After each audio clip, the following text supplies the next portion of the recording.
Selamat malam semuanya. Perkenalkan, nama saya Maria Goluliwon. Dan narasumber saya. Jadi baik, perkenalkan nama saya Teresia Frida Fibribuga. Baik, di sini kami akan membahas tentang terkaitan dengan kasus dan isu-isu di Indonesia mulai dari tahun 2022 sampai tahun 2025, menunjukkan adanya krisis moral dan tantangan signifikan dalam menerapkan pedagogi. Krisis serta pendidikan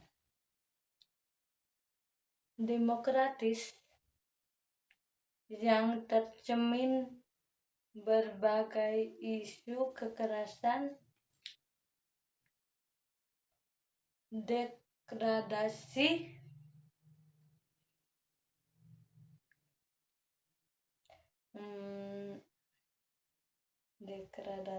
terus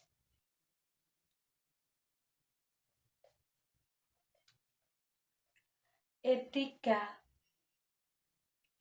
dan ketidaksetaraan akses. Oke, baik. Dari kasus ini, saya ingin mau bertanya kepada narasumber tentang terkaitan dengan kasus yang sudah dibahas dari awal. Baik.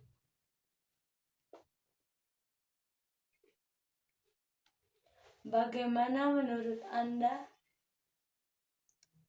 pendidikan yang ada di Indonesia? Kan di Indonesia ada pendidikan moral dan demokratif. Coba Anda jelaskan bagaimana pendidikan moral saat ini. Jadi baik, di sini kan di kelompok kami kan mempelajari tentang pendidikan moral dan pedagogi kritis dan pendidikan demokratis yang terjadi di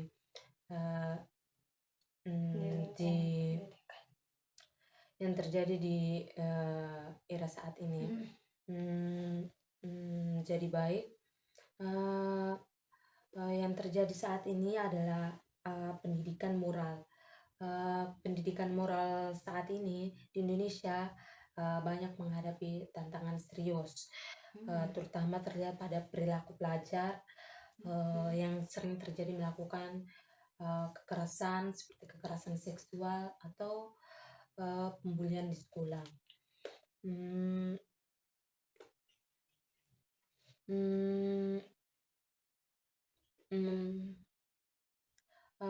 Kekerasan seperti itu menunjukkan perilaku yang kurang baik, menunjukkan krisis moral atau etika yang kurang baik ya.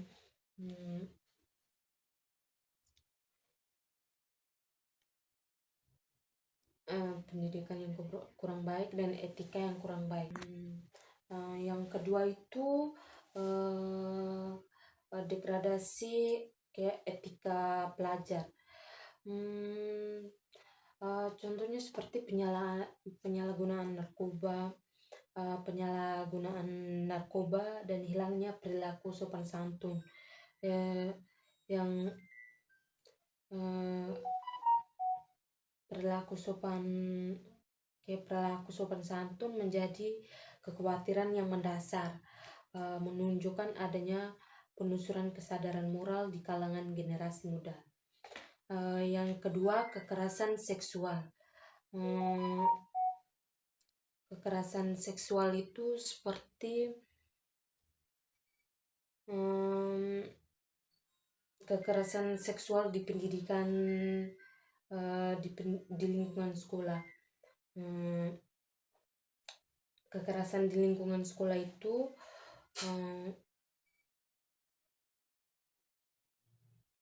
kekerasan di lingkungan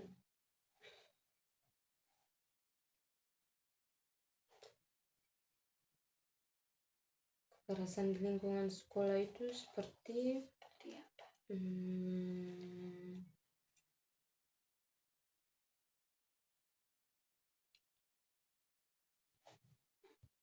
Seperti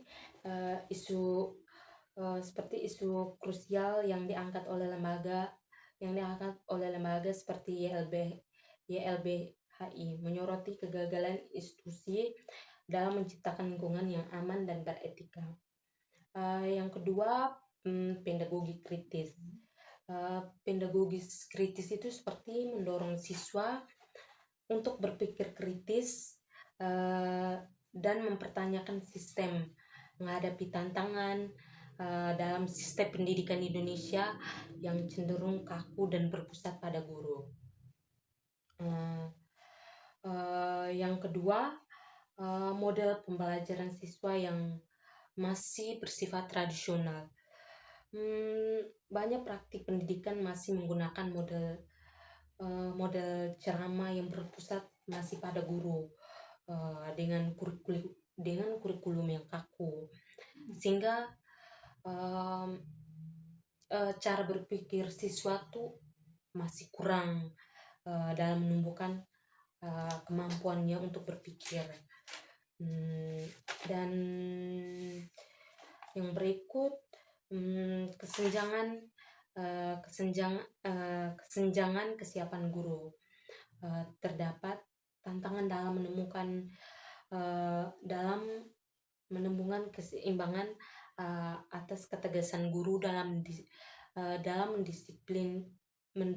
mendisiplinkan siswa dengan pemahaman hak-hak siswa yang seringkali disalahartikan sebagai tindakan kekerasan. Hal ini menunjukkan guru membutuhkan pelatihan lebih lanjut dalam menerapkan pendekatan pedagogi yang lebih kritis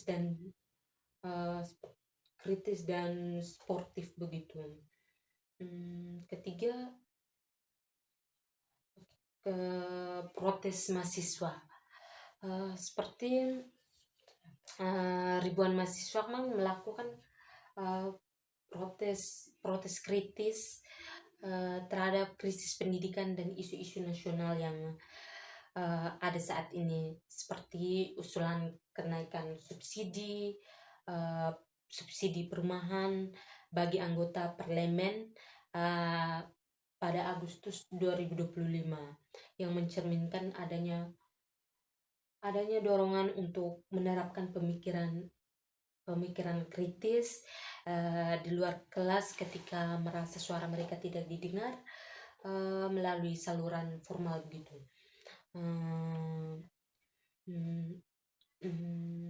Itu saja sih pendidikan moral. Mungkin Baik. Jadi itu, terima kasih atas penjelasan tentang pendidikan moral yang menurut Anda ketahui. Baik, saya mau bertanya lagi. Bagaimana pendapat Anda? Di Indonesia sekarang kan bukan hanya pendidikan moral, tetapi juga ada pendidikan demokratik. Di sini Saya mau bertanya, bagaimana pendidikan demokratis menurut Anda?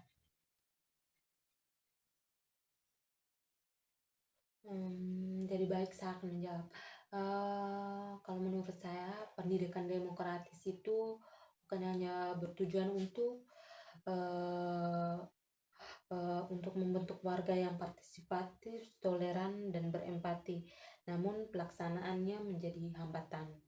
Eh, ketidak eh, Ketidaksetaraan akses eh, dan kual- dan kualitas, masalah pemerataan pendidikan terutama di daerah terpencil menghambat terwujudnya pendidikan yang demokratis bagi semua warga negara.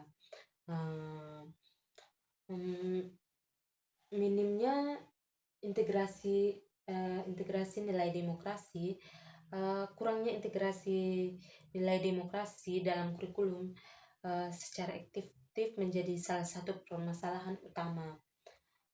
Jadi mm, mm, apa ya, studi eh, studi menyoroti perlunya memasukkan kompetisi kewarganegaraan digital untuk menyelaraskan pendidikan kewarganegaraan dengan realitas era digital yang kompleks. Hmm, refle- Refleksi kebebasan akademik, isu kebebasan akademik dan ruangan berpendapat di institusi pendidikan masih menjadi sorotan dengan adanya refleksi panjang sepanjang tahun 2024 dan 2025 mengenai tantangan dalam mengutamakan pendidikan demokrasi di sekolah. Hmm, hmm, hmm, Oke, baik. Terima kasih kau sudah memperjelaskan kepada saya menurut pendapatnya kamu terkaitan dengan demokratis pendidikan pendidikan. demokratis. Ya, Hmm, jadi saya sedikit bertanya lagi. Pertanyaan yang ketiga kepada Anda. Jadi pertanyaan ini, mengapa di Indonesia pendidikan mengalami krisis? Coba Anda menjelaskan hal tersebut. Mengapa pendidikan di Indonesia Mengalami hal krisis. Hmm, uh, karena Indonesia memiliki masalah besar dengan sistem pendidikan. Hampir semua anak bersekolah, tetapi banyak yang masih kesulitan membaca, menulis, atau kayak apa membaca, menulis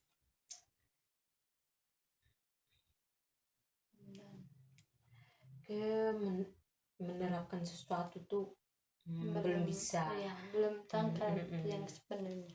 Hmm, hmm, hmm, uh, uh, bukan hanya kesulitan membaca, tapi juga banyak anak menghitung juga agak kurang terus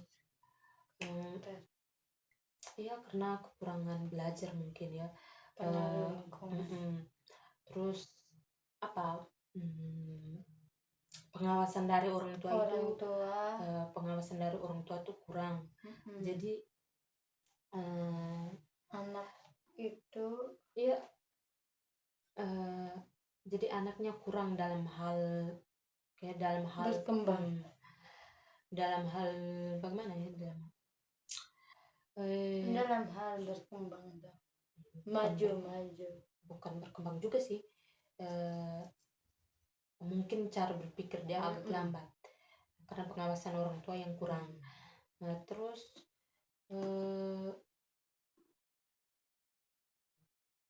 terus malas belajar juga, hanya ya hanya tahu bermain saja, belajar juga jarang. Hmm, hmm, eh, jadi kalau salah satu penyebabnya, atau salah satu penyebab atau faktor yang eh, hmm, eh, salah satu penyebabnya adalah, termasuk juga, guru adalah salah satu penyebab juga. Eh, Banyak guru yang mungkin yang kurang apa, kayak kurang efektif atau kurangnya, eh, mungkin belum terlatih dengan baik atau cara menjelaskannya kurang baik, belum memberikan pemahaman kepada anak untuk literasi. anaknya susah diterapkan, gurunya juga menjelaskannya masih belum, masih belum, belum sesuai apa ya, dengan apa yang pemikiran anak-anak begitu mungkin. Mungkin lebih dari 80% itu guru gagal dalam ujian keterampilan nasional, dan gaji mereka tuh sangat rendah. Kalau 80% itu seperti PNS mungkin, atau mungkin kalau guru-guru memang kalau em, em, mungkin karena gurunya kurang masuk atau apa, em, eh, gurunya yang kurang masuk, anaknya jadi belajarnya untuk hanya menunggu guru saja gitu. Hmm, hmm, Terus apa lagi ya? Hmm, Guru, hmm,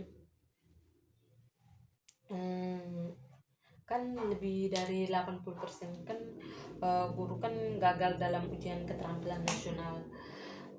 Terus dan gaji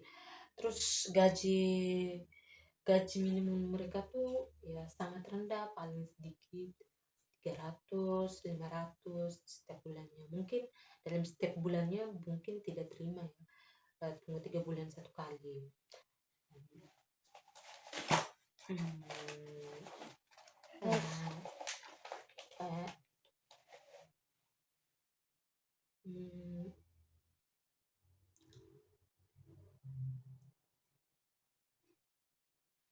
itu saja sih, kenapa Indonesia mengalami krisis dalam menghadapi pendidikan begitu. Hmm, hmm, Menurut saya itu saja. Mungkin ada masukan lain. Saya mau bertanya mengenai faktor utama dari permasalahan pendidikan di Indonesia. Apa saja faktor itu? Oh, faktor penyebab utama dari faktor penyebab utama pendidikan di Indonesia kan. Jadi faktor utamanya itu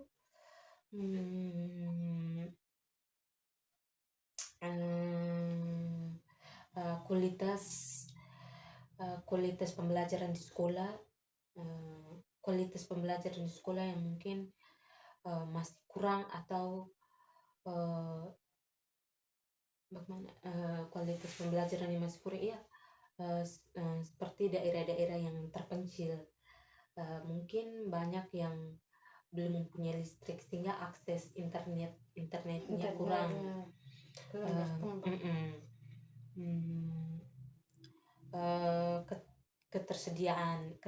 Yang kedua itu ketersediaan dan kualitas sumber daya. Ketersediaan yaitu, kalau di daerah terpencil kan mungkin listriknya tidak ada, mungkin jaringannya, sehingga kayak barang-barang yang kayak barang-barang yang kayak HP saja mungkin belum semuanya memenuhi, atau barang-barang kayak barang-barang apa ya, kayak barang-barang kayak sejenis informasi begitu agak kurang, agak kurang begitu. Yang ketiga, kondisi ekonomi. Faktor utamanya kondisi ekonomi, kayak kayak keluarga yang kurang mampu untuk mungkin ekonomi keluarga yang tidak mampu untuk membiayai anak itu sekolah gitu. Penyebabnya juga sih faktor ekonomi. Kalau faktor ekonominya ya kurang, ya anaknya mungkin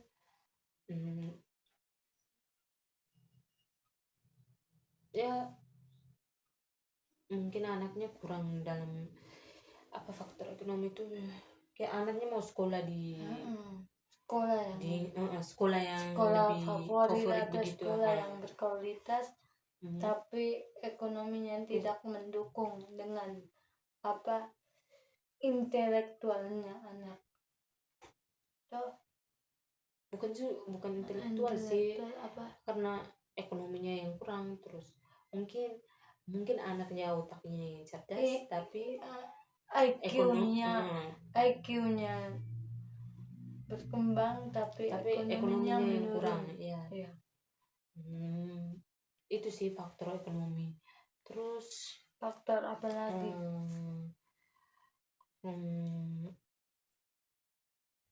Faktor ekonomi, terus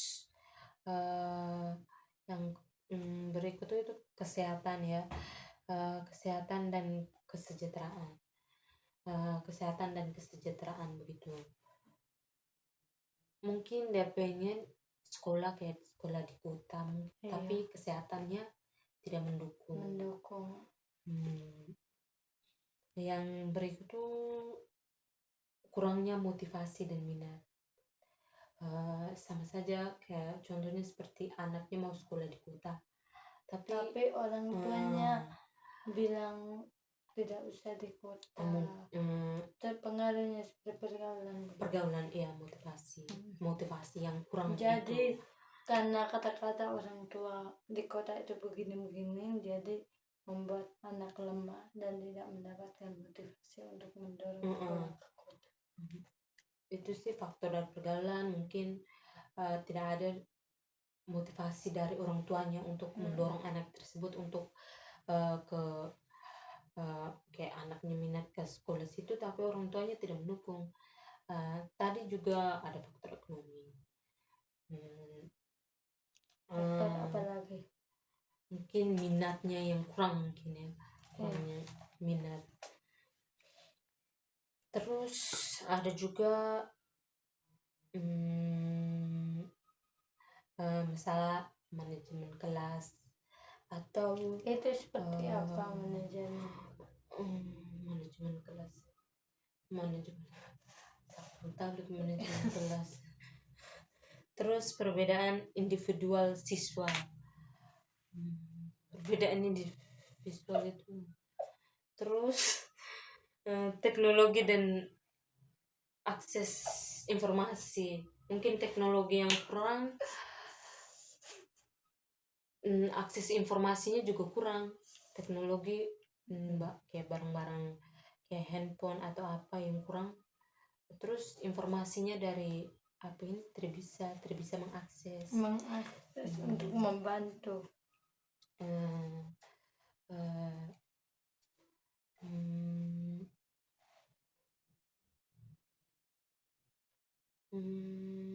Itu sih faktor. Mungkin ada masukan, mungkin ada beberapa faktor juga yang menurut Karin yang tahu. Menurut saya sih seperti yang dijelaskan Anda, sudah termasuk dalam faktor pendidikan di Indonesia.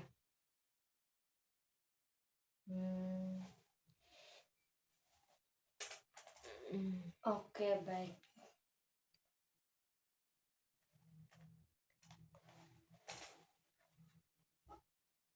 Oke, baik. Mungkin ada mau masukan yang lain juga atau pertanyaan yang lain mungkin. Saya mau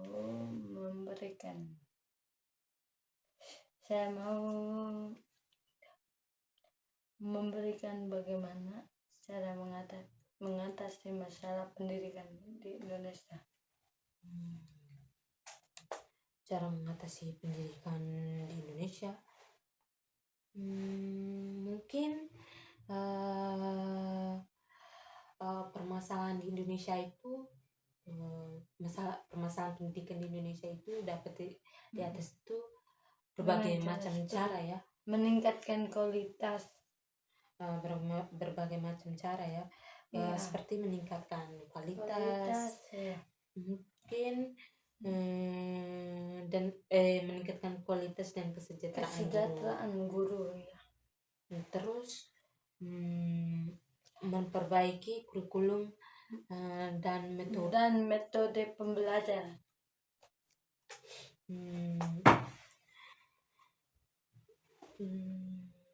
Terus masalah mungkin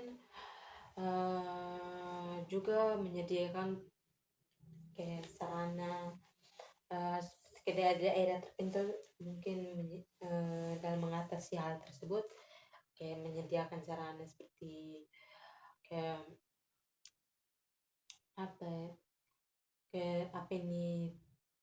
kayak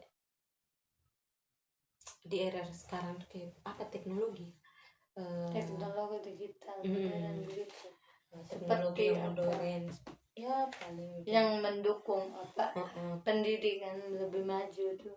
Seperti kayak komputer bisa komputer, handphone atau wifi untuk membantu memperlancar era kita karena di pelosok mungkin belum ada jaringan begitu, jaringannya susah. Mungkin dengan itu kayak wifi atau apa.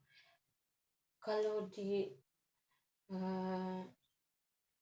di daerah kami di sana tuh banyak yang belum dapat listrik sih, jadi kayak banyak informasi tuh belum kayak dua terupdate, tidak langsung didengar, tunggu kayak isu keluar dari tidak terlalu update juga sih namanya.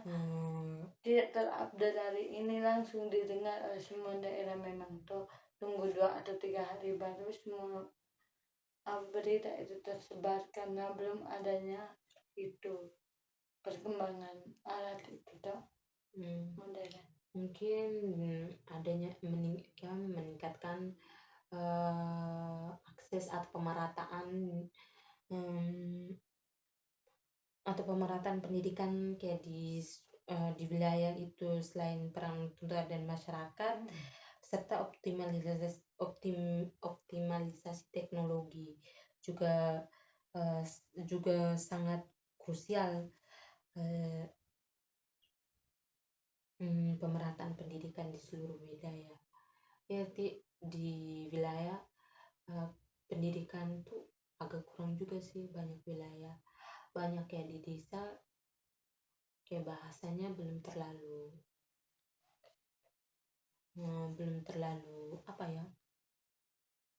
kayak bahasa Indonesianya lebih kurang ketimbang mereka lebih mendalami bahasa ibu atau bahasa daerah setempat, karena seperti belum berkembang karena pengaruh dengan alat teknologi itu. Sih, karena akses teknologi atau yang mungkin kurang, jadi kurang update. Kurang update kan. Kalau teknologi itu sudah ada, mereka kayak HP, mereka menonton supaya mereka bisa mendengarkan bahasa-bahasa kayak bahasa Indonesia baku kan didengar dan ditiru dalam tontonan HP atau alat-alat itu tuh supaya bisa berkembangnya bahasa. Kalau belum ada itu kan mereka pasti cuma menggunakan bahasa sehari-hari yaitu bahasa daerah seperti begitu. Cuma itu saja. Ya. Oke, baik. Dari semuanya saya dapat mengerti dan memahami penjelasan Anda tentang faktor dan pendidikan di Indonesia tentang moral-moral. Pendidikan moral dan pendidikan demokratis begitu. Baik, dengan ini semuanya saya terima dan saya mengerti. Oke, dari sini saya akan menutupi diskusi kami pada kesempatan ini. Saya Rindy Wun dan moderator dan saya Teresia Frida Fibruga. Kami mau berpamitan dalam diskusi kali ini. Sampai jumpa, selamat malam.